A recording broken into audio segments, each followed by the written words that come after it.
Hello guys, today I would like to talk about a psychological phenomenon, and this is the so-called belief preservance. Many atheists think that believers suffer from this phenomenon because no matter what evidence, scientific evidence they show to the believers still believe in God.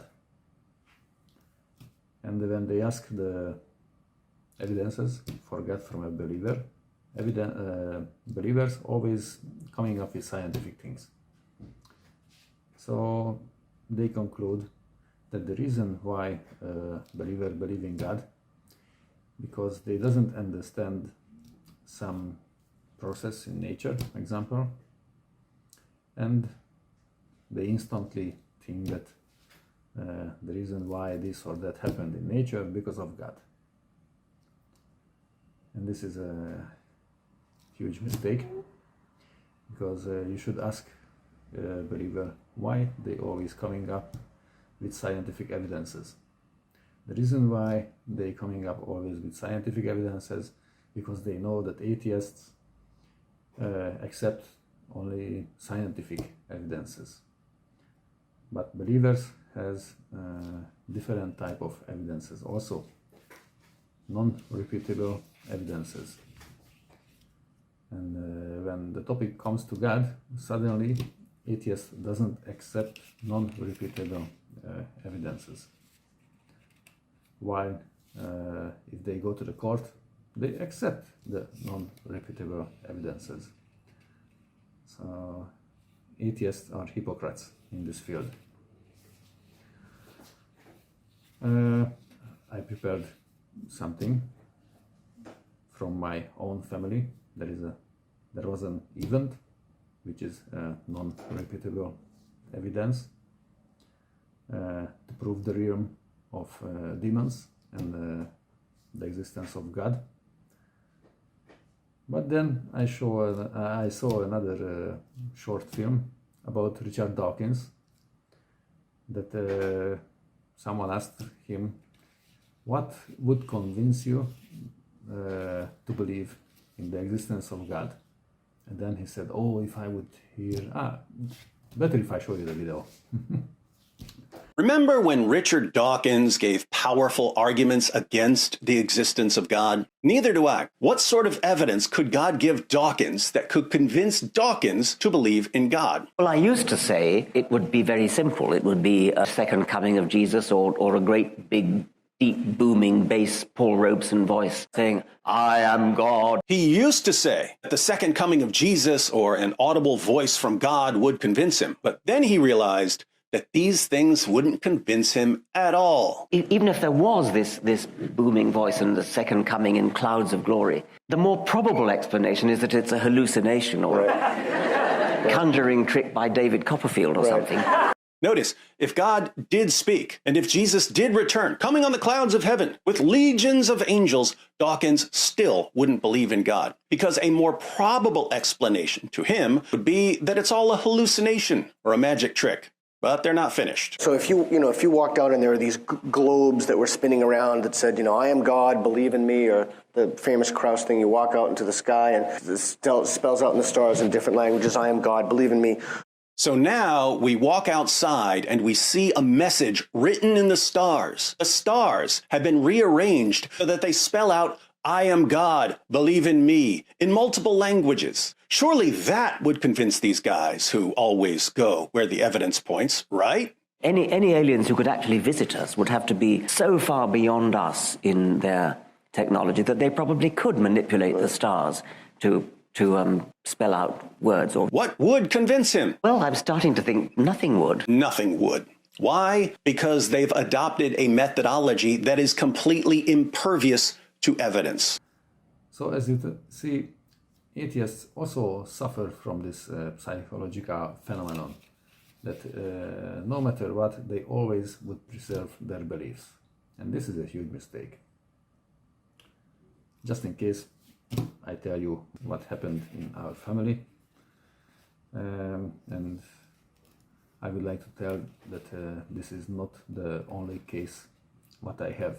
I have many, and I also did things which worked. So I have experience on this field. So when someone tell me that there is no God and no demonic realm, I know the person has only theory in his head, because if he would be right, then the things what I did or I experienced wouldn't happen. But those things happened, and what I did worked. So I know that demonic realm and God exist. So that's the reason why I believe in God. This is one of the reasons. Now let's see what happened in my family. The rest I would like to write in a book, because as I see, this type of information's not really available on the market. So my father told me that when he was a child, they had 2 cows and chickens and other type of animals, and one cow get seriously ill,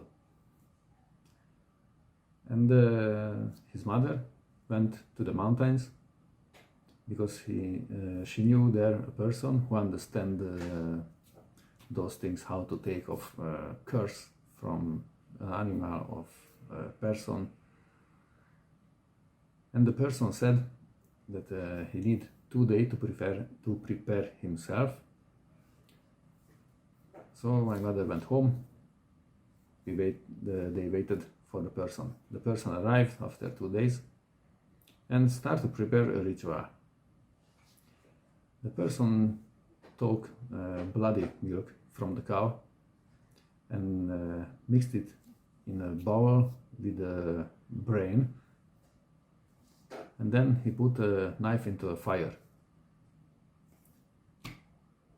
When the knife was red hot, he said to the family to watch the neighbor. What will he do? Because if he did a curse on the animal, he gonna come out from the house and start to pour water on himself to cool himself down, because he gonna feel an intense heat. The house was around about 200-250 meters from their house. So the neighbor didn't know what's going on in our home.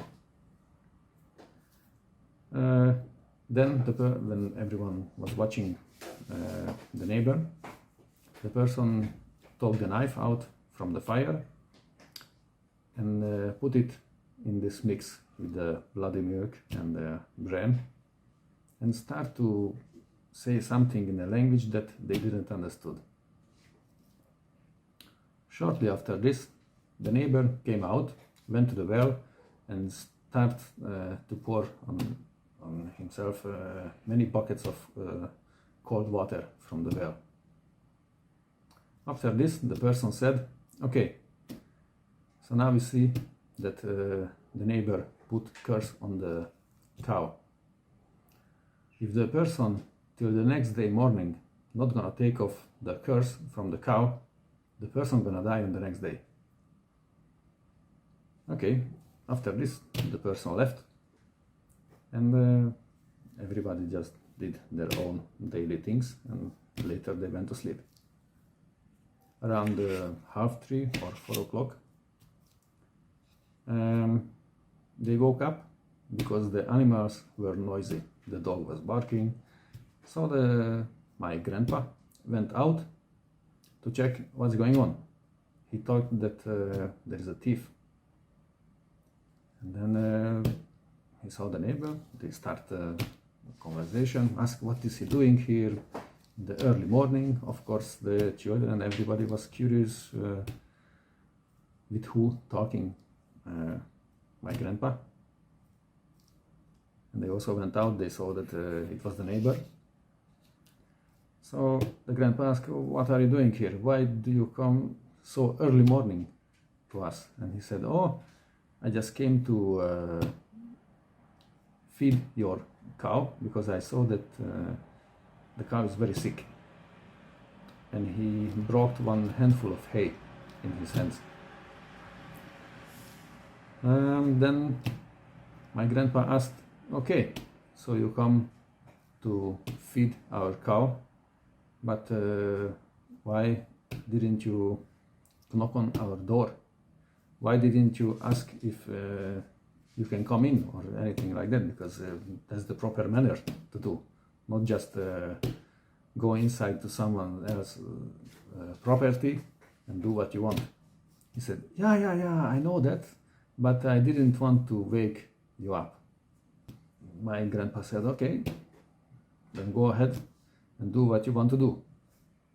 The person went inside the place where the animal was and put the hay in front of the animal. The animal was, the cow was sick, so couldn't move fast, and the healthy cow started to eat the hay. When this happened, the person get panicked and take out from the mouth of the cow the hay and put it back to the front of the sick animal and start to protect the hay, because he don't want that the healthy animal gonna eat the hay. When the sick animal start to eat slowly the hay, that was the moment when the neighbor finally get released. Because he had a big stress and he was panicking. And that's the moment when he finally get released from all of the stress, and he said, okay, finally, now your cow gonna be fine. And then he went away. And it's true that the cow after a few days get well and start to gain weight again. The story goes further, and in the story, this is not the end of the story because other things also happened, but I think this short part from the whole is enough to tell you that this is some kind of proof to the existence of demonic realms and God. I know that many of you not gonna believe in it because, as you saw, even Richard Dawkins said that no matter what evidence you show, he never gonna believe. Even if the stars gonna form on the sky that I am God and I am real, he's not gonna believe because he thinks that that's just an alien technology. Anyway, have a nice day.